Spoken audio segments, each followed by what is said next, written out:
Bueno, pues comenzamos ya las jornadas. ¿Y de qué manera? Hablar de investigación parapsicológica en España es sin duda hablar de un grupo mítico, ejemplar por seguir todo lo que amamos. Fundado por el Padre Pilón en 1987, 30 años ya, 30 años de experiencia, de sabiduría y de bien hacer. ¿Cómo no estamos hablando del grupo EPTA? Un equipo multidisciplinar donde sin duda el rigor y la seriedad a la hora de afrontar las investigaciones son su sello de identidad. Y han marcado, sin lugar a dudas, un antes y un después en el mundo de la parapsicología en nuestro país. Bueno, me toca mi parte, a ver si no me trabo. Hoy disfrutamos aquí de 4 de sus componentes, no olvidándonos de Paloma Navarrete, que no ha podido asistir por diversos motivos, y tenemos el privilegio de contar con la técnica y maestría de Piedad, que no te veo mucho, pero sé dónde está, Piedad Cabero, el conocimiento científico y escéptico de José Luis, que ya te iré conociendo. Bueno, la capacidad y sensibilidad de Aldo Linares, que me ha transmitido un montón. Y, como no, la experiencia y sabiduría de Sol, que es un encanto de mujer, muy cercana y muy, muy, muy, muy buena persona. Y, sobre todo, la predisposición de los componentes de querer colaborar, participar con nosotros. Y para mí es todo un lujo poder presentaros al grupo EPTA.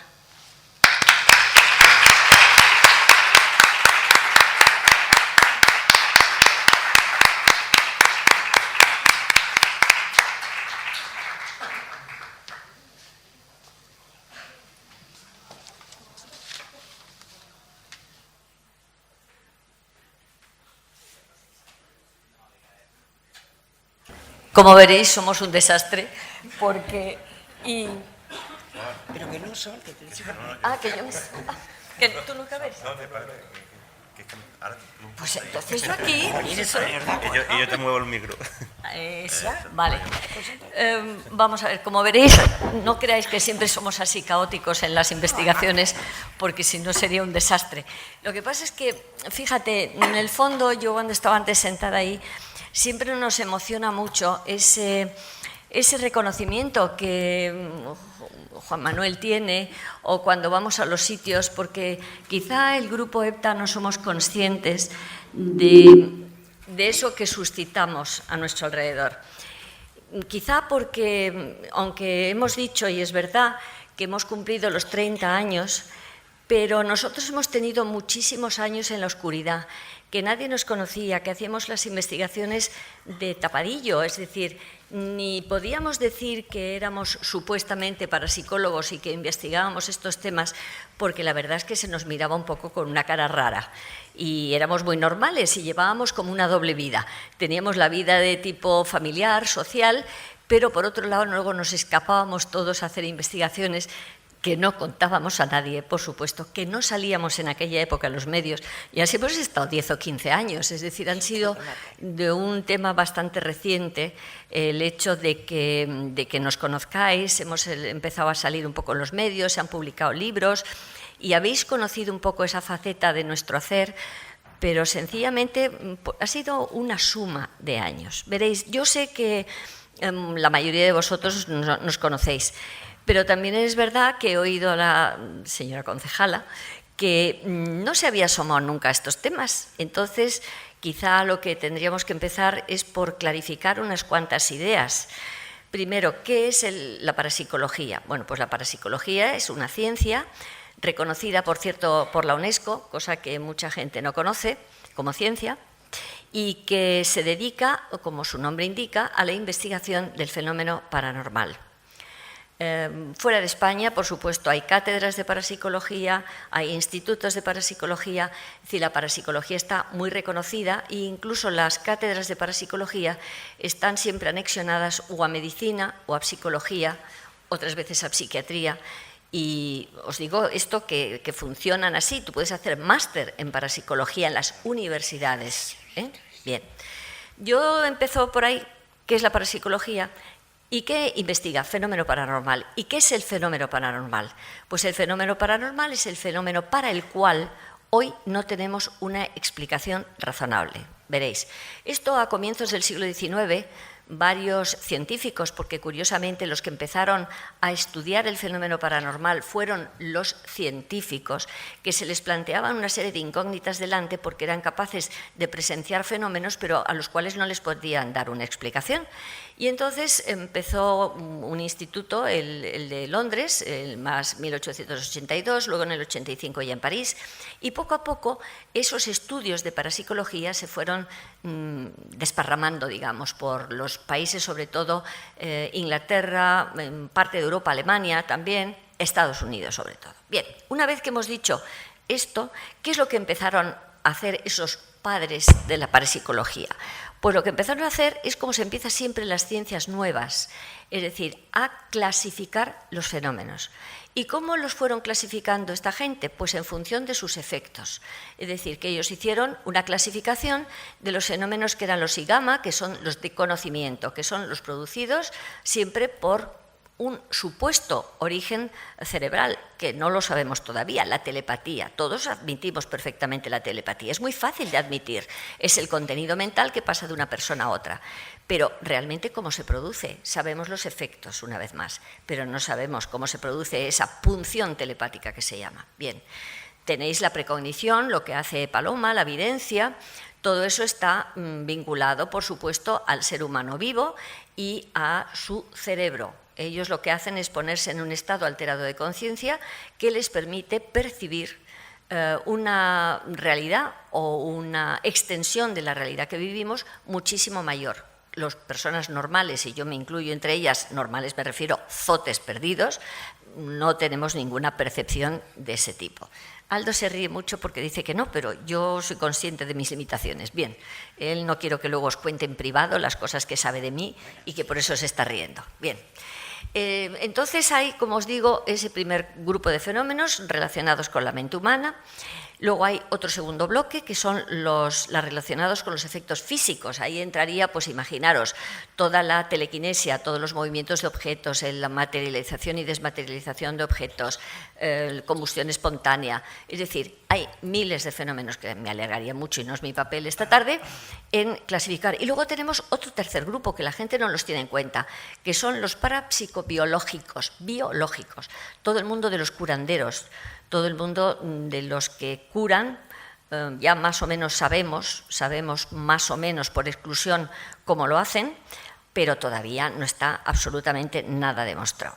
Bien, una vez que os he puesto ese panorama, en un momento determinado, por lo menos hasta 1980 y algo, pues todos los investigadores que vosotros recordaréis, y los ha mencionado muy bien Juan Manuel, Germán de Argumosa, Fernando Jiménez del Oso, Sinesio de Arnel, eran personas que eran solitarias, iban e investigaban lo que podían. Normalmente yo recuerdo al padre Pilón que iba con un péndulo, punto, y algunas veces alguna cassette para grabar lo que preguntaba y lo que le decían, pero nada más.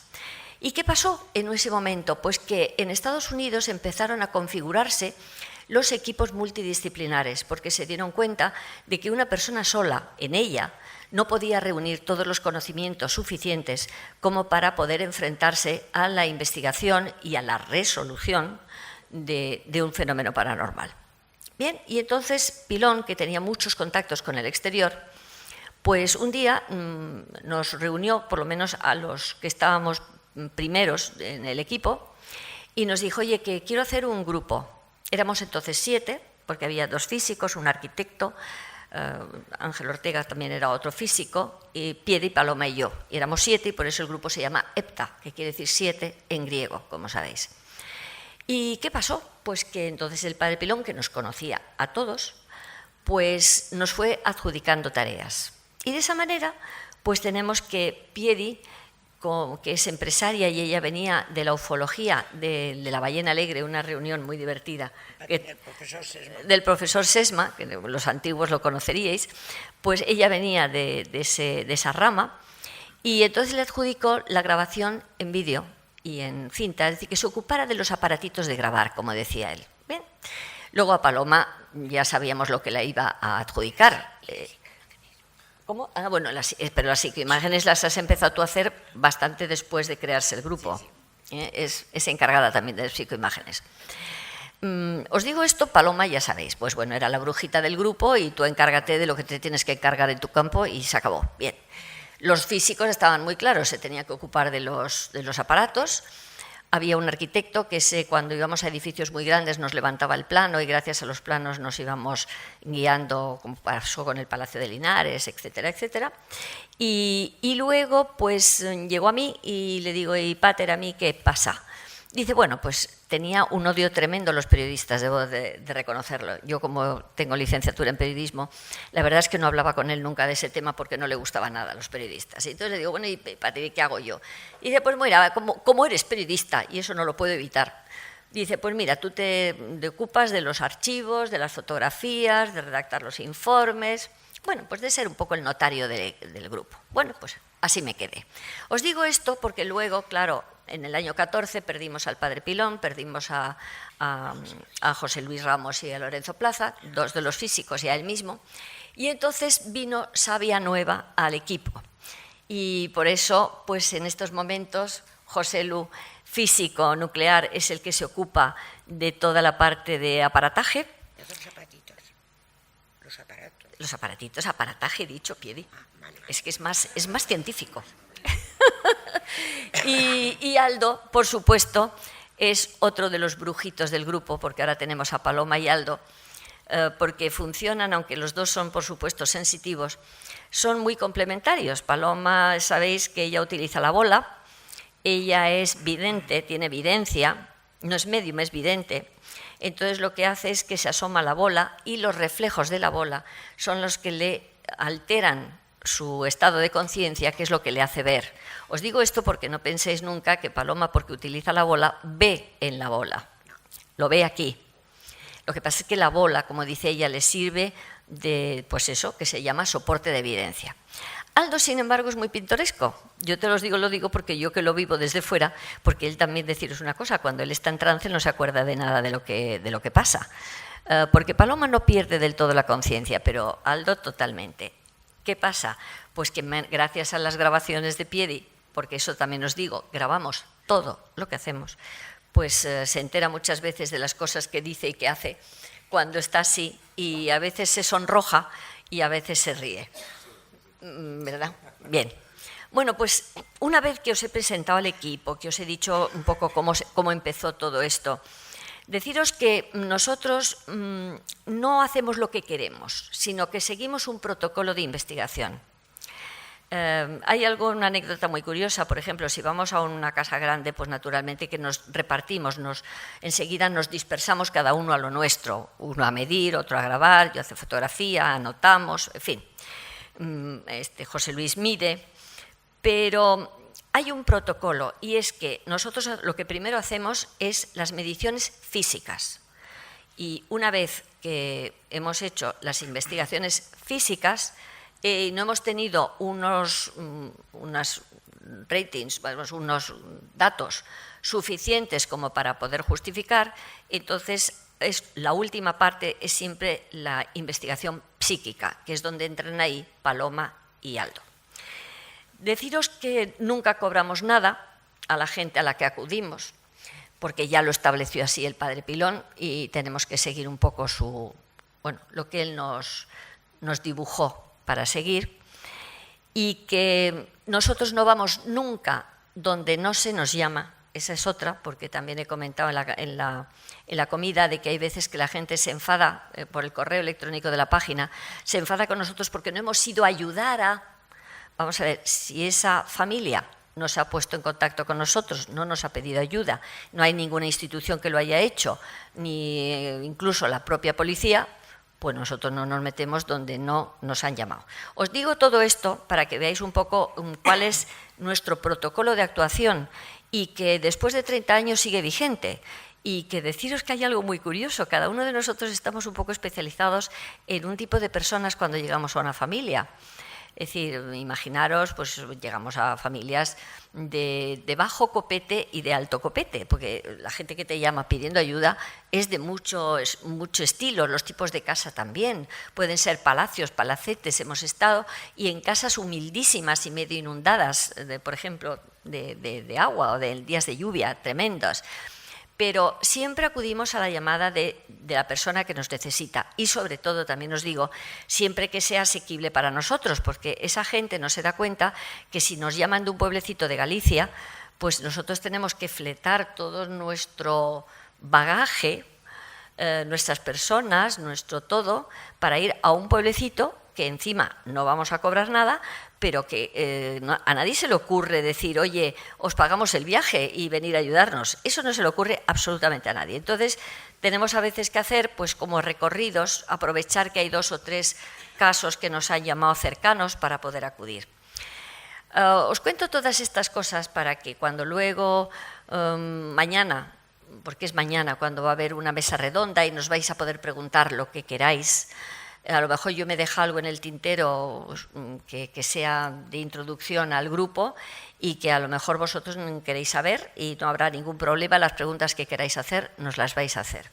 Y ahora ya voy a dar paso a mis 3 compañeros, que cada uno va a tener una cosa que contaros o que explicaros, pero yo creo que sí, yo he asentado las bases para que podáis comprender mejor que todo esto es apasionante, que el otro día en una radio que me llamaron me dijeron, sí, oí qué entusiasmo, el entusiasmo, y le paré en seco y le dije, vamos a ver, no, vamos a ver, hay mucha gente que tiene muchísimo entusiasmo, pero no está preparada para la investigación paranormal. Perdonad, para investigar lo paranormal tienes que tener una gran formación en lo paranormal, porque si no, no puedes hacerlo, o lo haces mal, o lo haces chapuceramente, o no obtienes los resultados que nosotros hacemos.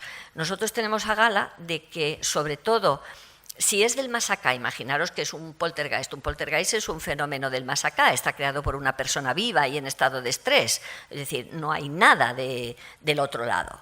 Bueno, pues si es ese caso, tendrás que aplicar ese protocolo a personas que están en estrés, tienes que averiguar quién es la persona que está en estrés y luego, como cuando vas a un médico que te pide pruebas de todo, grafológicas, psicológicas, de test de psicología, de todo tipo, para averiguar cuál es la persona de ese grupo familiar que está en estrés y que es la que está inconscientemente produciendo ese fenómeno. Eso es el caso de un poltergeist.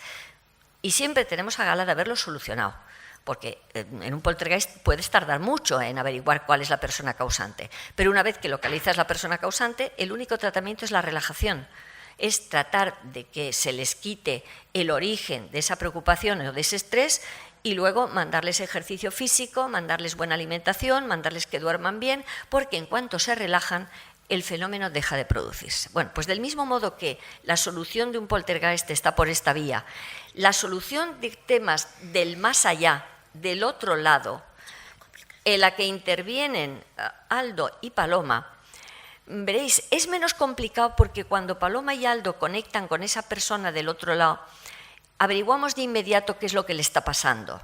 Entonces es mucho más fácil ayudarle, si quiere, ojo, porque si no quiere no les podemos echar. Eso también es una máxima, bueno, casi te diría que matemática. Nosotros unas veces los hemos dejado porque ellos han querido irse y otros porque los propios dueños de la familia han dicho, por favor, dejarnos al fantasma. Ya sabemos quién es y nos cae divinamente. Lo hemos tenido también, ¿eh? Es decir, para que veáis que siempre EPTA resuelve el tema, tanto si es un poltergeist, una causa esto, como si es un tema del más allá. Y ahora sí que os dejo porque podría estar hablando.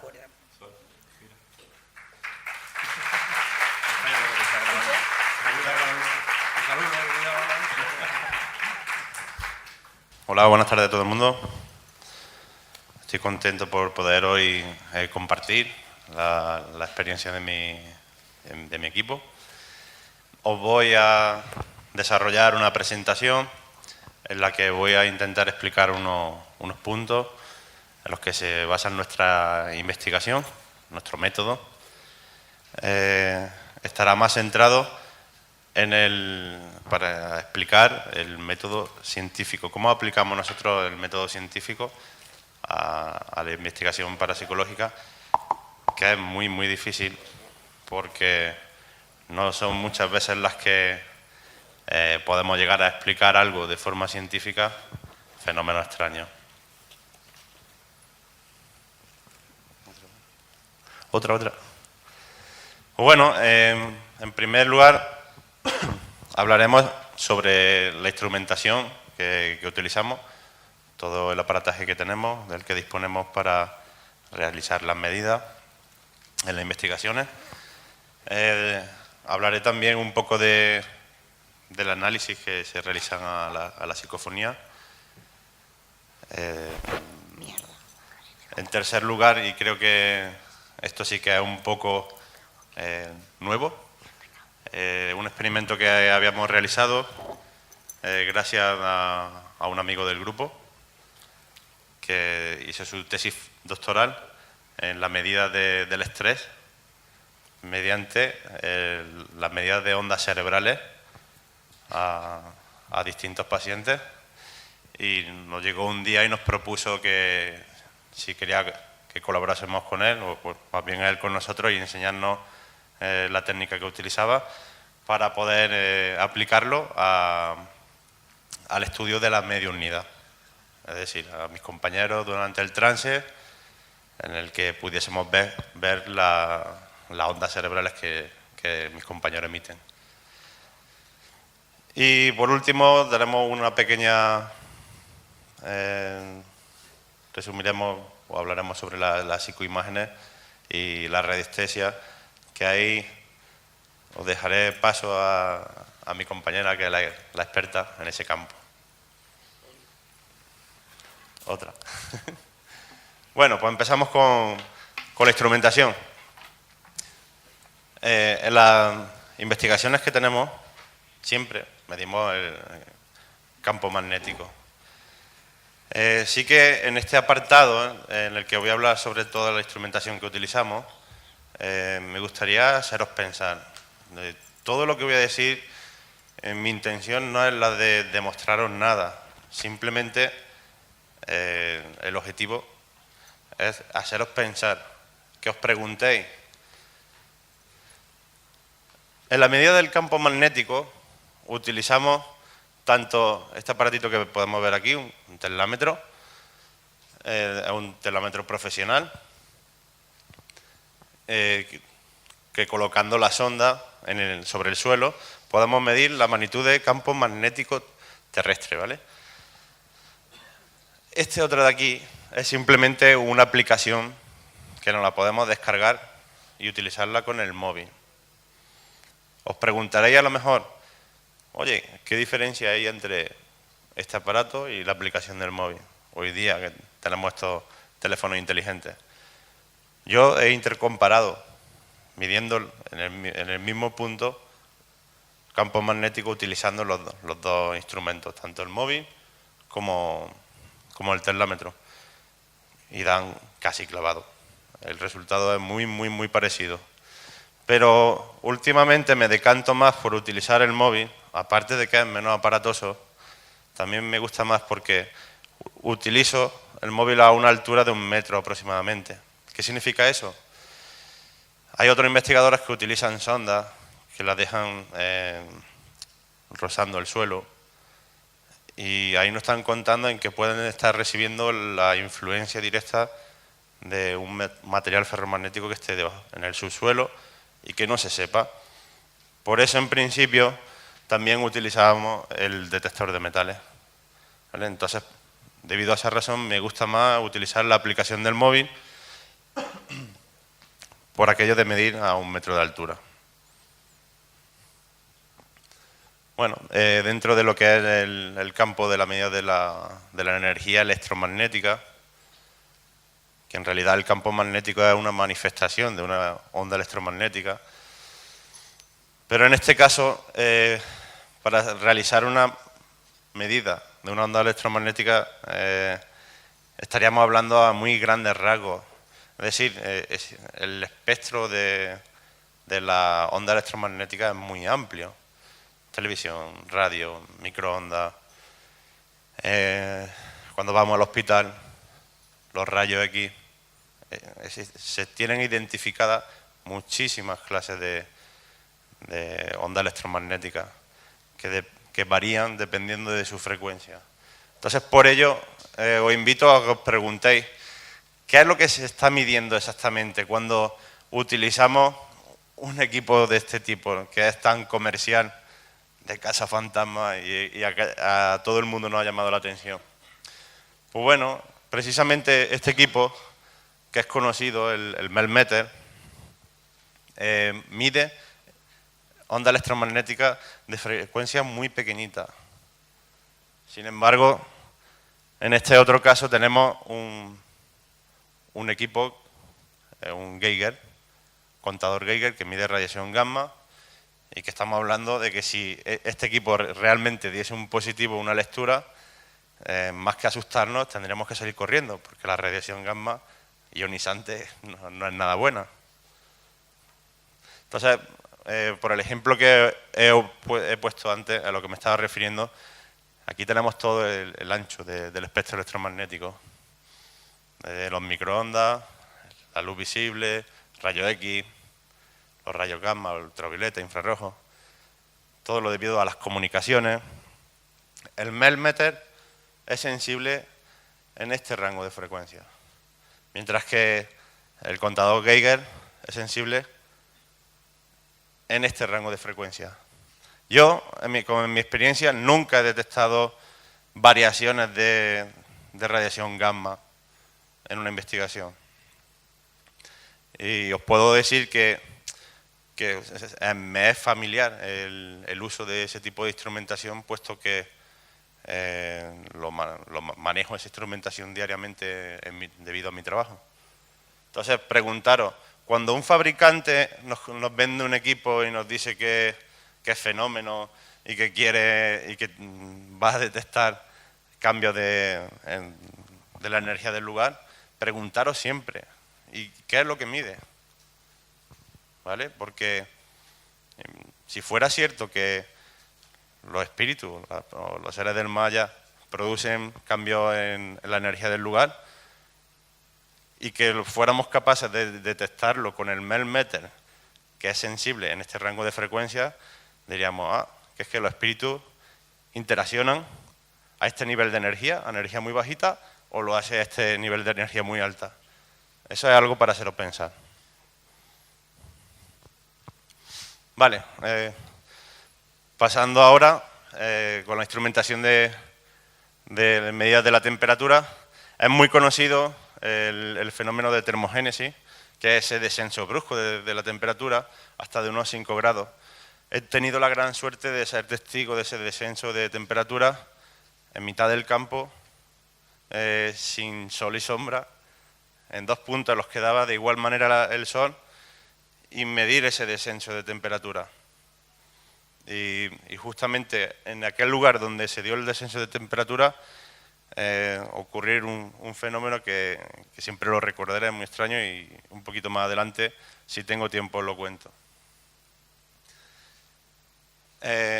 Pues tenemos este termómetro de infrarrojo que nos sirve para medir la temperatura superficial. Sobre todo lo he estado utilizando para medir la temperatura de la piel a mis compañeros cuando están en momento de trance. Y este es simplemente ese termómetro que detecta variaciones bruscas de temperatura. Compañero. Vale. Otro instrumento, este es el típico detector de presencia o un volumétrico que ha utilizado por todos los grupos de investigación.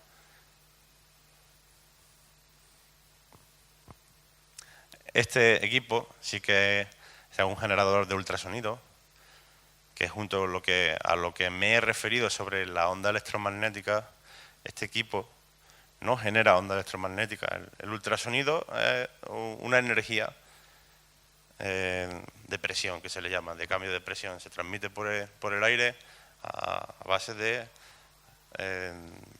cambio de presión. Se produce a partir de 20.000 hercios los ultrasonidos y se dice, tiene la hipótesis de que los ultrasonidos interaccionan con los seres del más allá. A esto tengo que contaros una rápida anécdota, y es que hace ya bastantes años, en una investigación, mis compañeros, yo todavía no formaba parte del grupo, estaba en una casa y, bueno, pues creo recordar que fue Paloma quien estuvo en trance, y de repente, pues como que quiso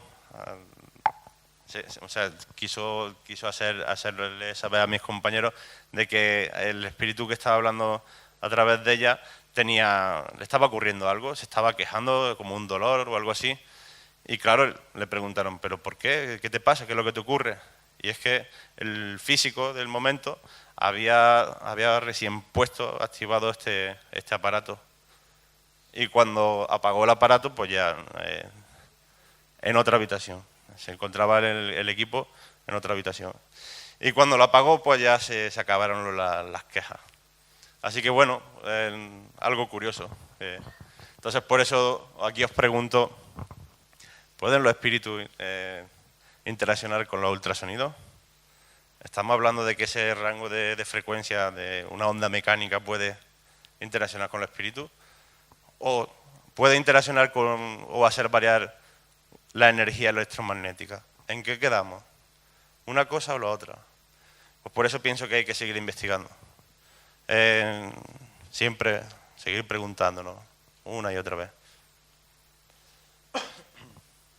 Vale, ya en el apartado de la captación de psicofonía, pues también tenemos distintos equipos. Esta cámara de aquí, cámara anecoica o jaula de Faraday, tiene dos funciones. La función anecoica es la que la cámara ejerce como un aislante para evitar que se introduzca el sonido, ¿vale?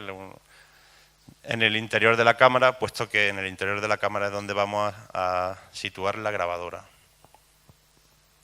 Y sin embargo, la jaula de Faraday, pues, por dentro de la cámara, está conformada por una estructura metálica.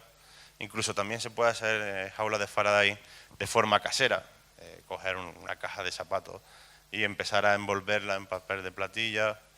Siempre tiene que ser un metal el que envuelva la caja, la oquedad, porque de esa manera no permite que la onda electromagnética de emisiones de radio, de televisión, entren en la grabadora y que lo malinterpretemos como una psicofonía. Por otro lado, tenemos también otro de los instrumentos que se hicieron famosos como parte de los fabricantes de esto que se han puesto tanto de moda, que se llama Spirit Box, que no es otra cosa que un escáner de ondas de radio que te empieza a reproducir de forma continua aquello que está escaneando según las frecuencias, es un barrido de frecuencias. Hay muchos grupos que lo utilizan ahora, incluso nosotros la compramos para ver cuál era el funcionamiento y a ver si tenía algún provecho. La conclusión que hemos sacado es que probabilidades de más del 95% lo que se capta no es una psicofonía, sino una emisión de radio. Aunque haya gente que diga que se le quita la antena, y da igual, la simple circuitería ya ejerce de antena. O sea que no nos dejemos llevar por el romanticismo de querer ver fantasmas donde no lo hay. Y bueno, aparte, las típicas grabadoras digitales o analógicas. Aparte también, pues bueno, tenemos este generador de ruido blanco y ruido rosa, que no son otra cosa que equipos que emiten un sonido con una mezcla de muchísimas frecuencias, y que se supone que ese sonido se utiliza como medio, como base, para que los espíritus, los seres del más allá, se comuniquen.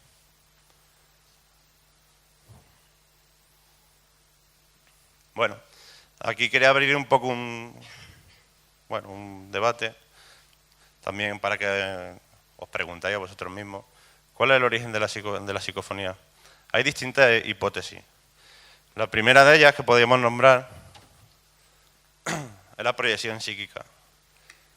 De esto sí que me gustaría poner un ejemplo rápido. Bebiendo agua.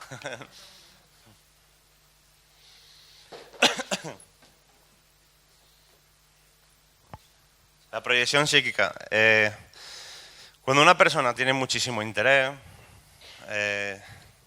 entusiasmo, en el sentido de ganas, no significa que uno no tenga seriedad, y va a algún lugar para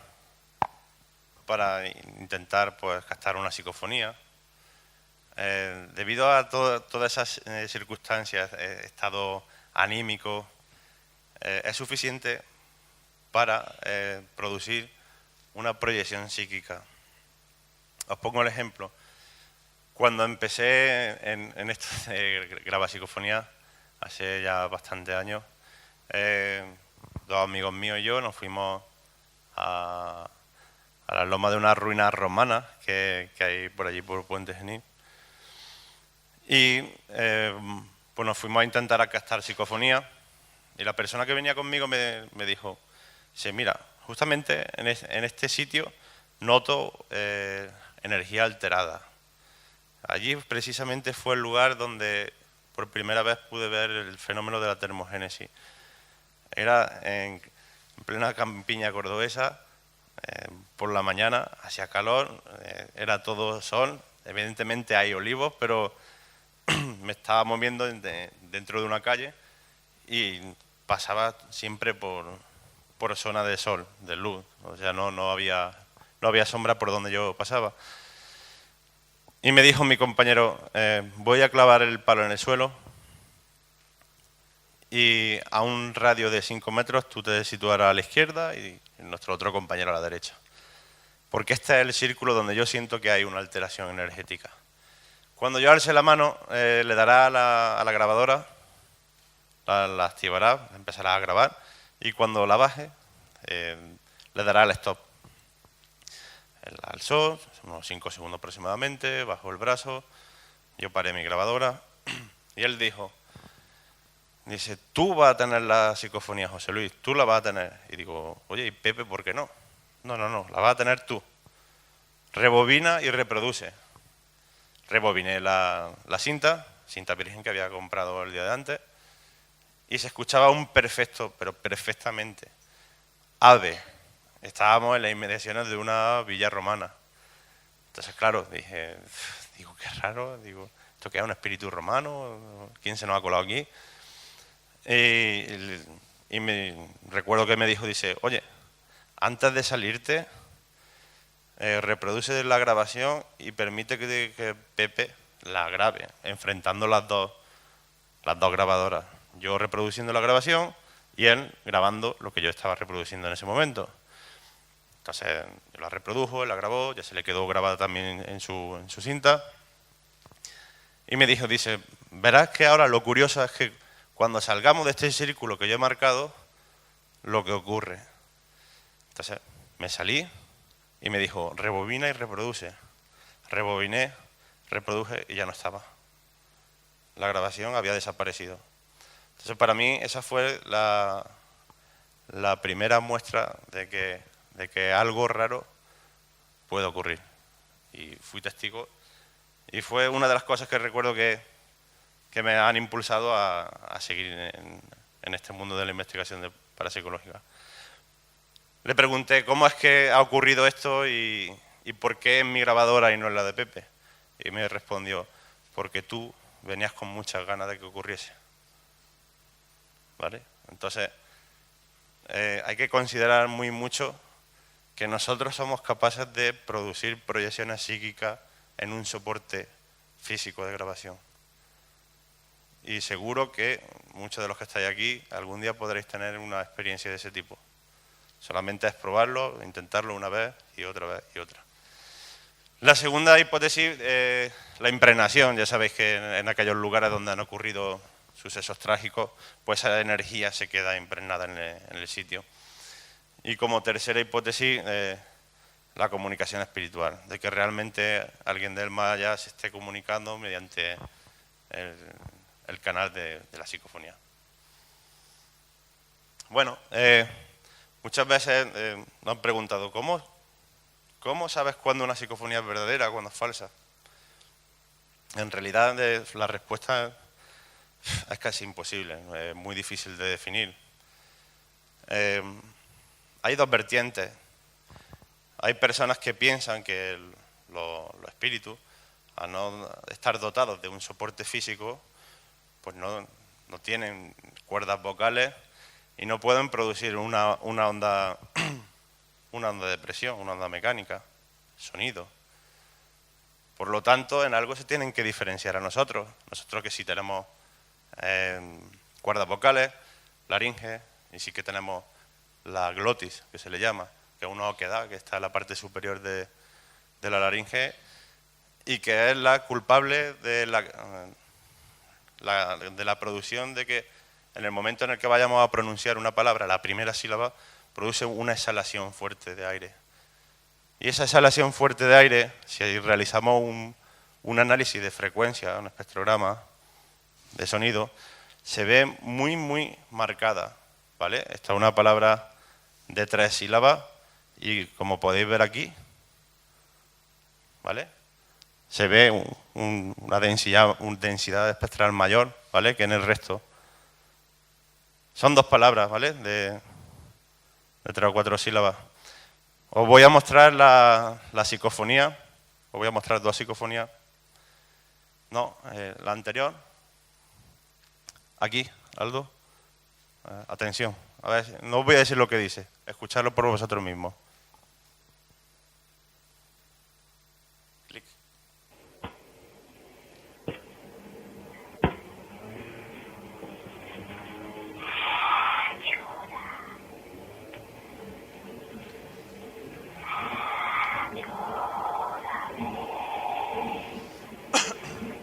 ¿Lo habéis escuchado? ¿Lo habéis entendido? ¿Qué creéis que dice antes de que os diga nada? Ayúdame, ¿no? Es clara, ¿no? Y así reproducida por altavoces de un teatro, a lo mejor en casa, con los cascos y el ordenador, se escucha perfectamente. Entonces, claro, al obtener esta psicofonía, en un caso que estuvimos en una casa en Madrid, fue como un poco sospechoso el pensar que, oye, que perfectamente se escucha, ¿no? Que bien se escucha. Hicimos este análisis y vimos que las características de voz humana están muy, muy presentes. O sea, los patrones de la voz humana están muy presentes. ¿Significa esto que el resto de grabaciones, cuando no tengan patrones humanos, significa que es una psicofonía de verdad? No os puedo decir eso. Pero bueno, es algo que investigamos y que también os lo cuento para haceros pensar. ¿Puede un espíritu de verdad reproducir la voz humana? Entonces, para nosotros, en principio, esta psicofonía no es verdadera, porque se parece mucho, mucho a las patrones de la voz humana. Suponemos que aquellas personas que nos pidieron ayuda para ir a su casa, a su casa para investigar, nos quisieron dar gato por liebre. Entonces, en la siguiente diapositiva, pues también se representa un espectro de frecuencia de otra psicofonía. Aquí, como podéis ver, tanto izquierda a derecha, donde están las palabras, está de forma muchísimo más difusa, el patrón de voz humana no es tan claro. Y me gustaría poneros la psicofonía, primero la parte completa, donde se ve el contexto en el que fue grabado, y después seleccioné tan solo la psicofonía, que os la repetiré más veces para que la escuchéis de mejor manera.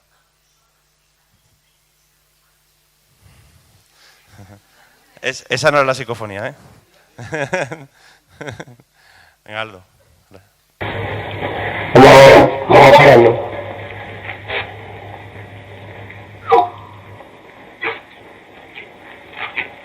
¿Hay alguien aquí? Vale.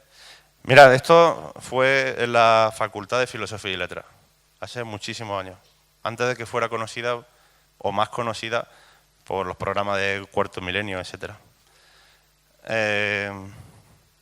Yo de estudiante, con muchísimas ganas, pues ya andaba por aquellos pasillos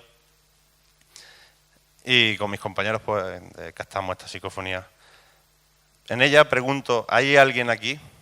Pero antes de la pregunta se escucha algo, que será en esta otra, que la he cortado.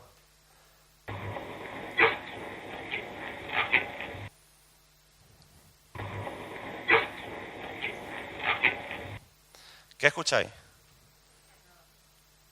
Yo interpreto, y es que claro, cuando se os dice algo ya puedes condicionar al oyente, ¿no? Yo siempre aquí.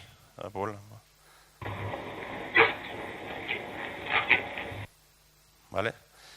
Entonces, en el caso de que esto fuera realmente lo que están transmitiendo, fijaros qué curioso que responden a la pregunta antes. O sea, que la respuesta se da antes que la pregunta. ¿Vale? Y que además el análisis pues no se observa de forma tan clara los patrones de la voz humana. ¿Vale? Bueno, ya entrando de lleno en lo que es el último estudio, creo que lo más novedoso que hemos podido incluir, el estudio de la mediunidad de nuestros compañeros mediante el electroencefalogramas para obtener las ondas cerebrales que después eran analizadas también en un espectro de frecuencias para ver qué tipo de frecuencias de ondas cerebrales emiten en ese momento de estado alterado de conciencia. Es conocido, ¿no?, que las ondas cerebrales varían dependiendo de su frecuencia y de la actividad que estemos realizando.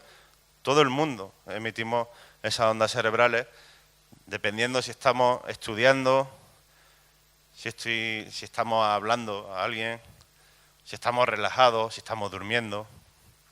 Pues aquí podéis ver la clasificación. Por resaltaros, la alfa, ¿vale? La producimos, pone aquí, ideal para la meditación. Hace posible el aumento de la memoria, el desarrollo de la intuición, entre otros. Instrumentación que hemos utilizado y que fue gracias a un amigo, a un conocido del grupo, que desarrolló su tesis y nos dijo, oye, cuento con esta instrumentación y creo que os puedo transmitir los conocimientos para que lo utilicéis en investigaciones a vuestros compañeros en momentos de mediunidad. Y yo dije, pues perfecto, muchas gracias. Y bueno, nos pusimos manos a la obra. Para ello contamos con este casco que tiene unos 11 o 12 electrodos que son repartidos por toda la cabeza. Y aparte este biosensor, que en realidad es una pulserita de una marca muy conocida, que está un poco trucado, ¿no?, para poder sacar los datos, en los cuales esta pulsera te mide temperatura de la piel, ritmo cardíaco y conductividad de la piel. Que la conductividad de la piel es un indicador del estrés, al igual que los cambios de temperatura. Bueno, una vez ya pues con nuestro compañero Aldo y Paloma en sesiones de trance que ellos produjeron, le colocamos los sensores y lo que pudimos observar en el análisis, en los resultados, es lo siguiente. Esto de aquí, que veis aquí tan raro, esta gráfica, para intentar explicarosla, para que la interpretéis bien, aquí se identifican 3 frecuencias correspondientes a 3 tipos de ondas cerebrales distintas. 6 hercios, 10 y 22. Vemos que las variaciones de las ondas cerebrales, y es por eso que aquí vemos como estos pequeños valles, se producían a 10 hercios, que corresponden al rango de frecuencias de onda alfa, justamente en el momento de trance, ¿vale? Y que este dibujito, que en sí es la visión de una cabeza vista desde arriba, se puede ver como la mayor concentración, densidad espectral, está en el hemisferio izquierdo, ¿vale? Entonces, nos dimos cuenta de que nuestros compañeros en trance generaban onda alfa, ¿vale? Estos son resultados preliminares. Para que haya cierta veracidad en los resultados, tiene que haber una reproducibilidad. Esto hay que repetirlo una y otra y otra y otra, ¿vale? Tan solo quiero que quede claro que estos son un experimento que hicimos, son resultados preliminares y no estamos dando ninguna conclusión de forma tajante. Como he comentado, con la pulsera, pues que mide temperatura de la piel. Vimos que a nuestro compañero Aldo como le descendía la temperatura a lo largo del trance. Al igual la resistividad o la conductividad, que es uno el inverso de otro, una manera de decir cuánto de nervioso estaba.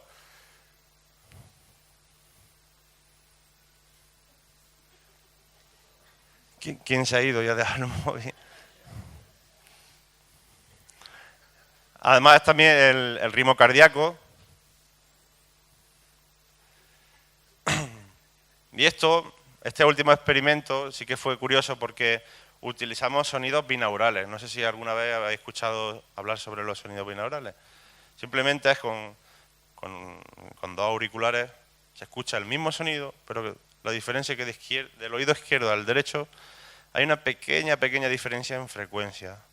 Y esa pequeñita diferencia de frecuencias de los dos sonidos, de los dos oídos, o sea que se está escuchando con los dos oídos, se dice, o se tiene la hipótesis de que sirven para desarrollar esa capacidad de entrar en trance o en meditación. Y fueron utilizados estos sonidos binaurales con Aldo y pudimos ver que anteriormente la onda alfa de 10 hercios, que están aquí, se reproducían más en la parte izquierda, en el hemisferio izquierdo del cerebro. Sin embargo, en este experimento están más repartidos sobre todo el cerebro, ¿vale? Fue una observación curiosa que pudimos sacar del estudio. Bueno, y ya para concluir, hablaré un poquito sobre las psicoimágenes, el fenómeno físico mediante el cual se explica las psicoimágenes. Y para terminar, hablaremos un poquito sobre radiestesia y cogeremos algún voluntario del público para que suba y expliquemos un poco el manejo del péndulo y de las varillas Harman. Cuando se hablan de psicoimágenes, la primera explicación científica que se le da es el fenómeno de retroalimentación. Como la psicoimagen es captada con una cámara en un circuito cerrado entre una pantalla de televisión y una videocámara, cada vez que la señal va circulando se va amplificando hasta que en la pantalla se ve una espiral, ¿vale? Pues algunos de los frames de esa espiral son interpretados como psicoimágenes. Sí que es cierto de que son captadas caras o cosas muy concretas. ¿Pudiese ser una emisión de televisión? Pues sí, podría ser. Aunque no haya antena, la propia televisión ejerce como antena. Y ya por último, la radiestesia. La definición de radiestesia, que es uno de los métodos con los cuales contamos en el grupo, que forma parte de nuestra investigación, de nuestro método. Dice, facultad especial que se atribuye a determinadas personas de poder percibir las radiaciones electromagnéticas. Es decir, ¿no habéis conocido nunca a un saurí en el pueblo? Yo que soy de pueblo. y de haber visto a la persona con la típica varilla Y avellana. Y decir, voy a buscar agua porque fulanito quiere hacer un pozo. De hecho, nosotros tenemos un conocido del grupo, que es esta persona que encontró a Cervantes, o que está siempre colaborando para la policía y la Guardia Civil, que se dedica, que tiene una empresa y que tiene una instrumentación carísima para detectar veneros de agua y que lo contratan para encontrar veneros de agua, para hacer pozos y, o sea, tiene una serie de técnicas no destructivas para buscar, por ejemplo, el cuerpo de Cervantes, entre equipos pues, con ultrasonido.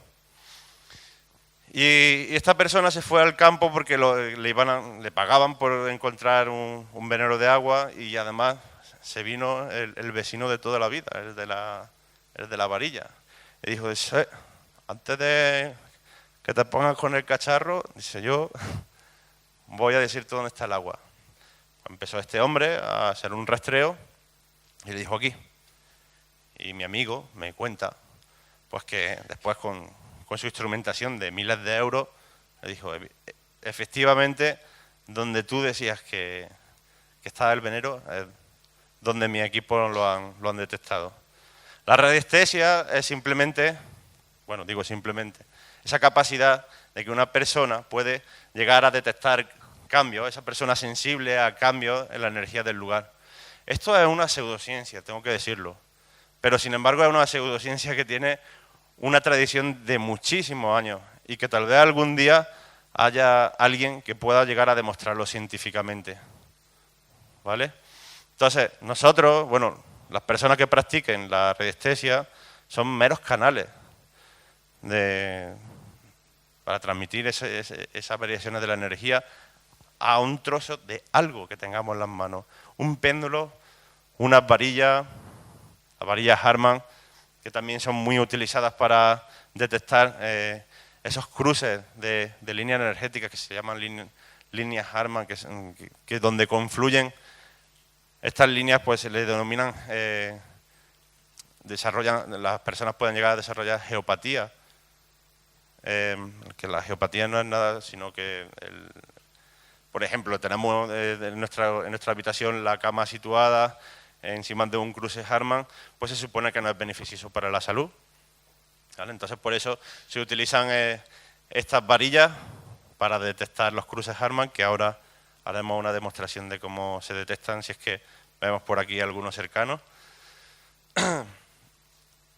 Y bueno, pues de igual manera se puede hacer con un péndulo. Y ahora Piedi pues, os explicará, le mostraremos, invitaremos a alguien a que suba al escenario.